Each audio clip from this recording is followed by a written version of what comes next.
நம்ம உடம்புக்குள்ளே என்னென்னலாம் நோய் இருக்கோ அத்தனை நோயும் வெளியே இருக்குது, அத்தனை கிருமிகளும் வெளியே இருக்குது. அப்போ வெளியில் இருக்கக்கூடிய அந்த கிருமிகள் நம்ம உடம்புக்குள்ளே வர எத்தனிக்கும் போது உள்ளே இருக்கக்கூடிய அதை ஒத்த ஒரு கிருமி நோய் அதை தொடர்பு வச்சுக்க பார்க்கும். ரெண்டு இணைஞ்சு இந்த உடலில் நோயை கொடுக்க பார்க்கும். அப்போ நம்ம உடம்புல இருக்கக்கூடிய அந்த நோய் எதிர்ப்பு சக்தி அதை நமக்கு அடக்கி நோய் வராமல் தடுத்துரும்.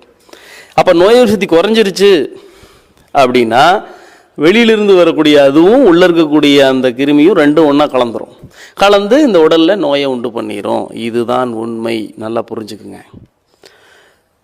இயற்கையாகவே எதிர்ப்பு சக்தி இருக்கிறவங்களுக்கு நம்ம எந்த மருந்தும் தர வேண்டியதில்லை. எதிர்ப்பு சக்தி குறைஞ்சாதான் வெளியிலிருந்து ஏதோ ஒரு விஷயத்த நம்ம உள்ளே கொடுக்க வேண்டியது இருக்குது. நம்ம உடம்புக்குள்ளே என்னென்னலாம் நோய் இருக்கோ அத்தனை நோயும் வெளியே இருக்குது, அத்தனை கிருமிகளும் வெளியே இருக்குது. அப்போ வெளியில் இருக்கக்கூடிய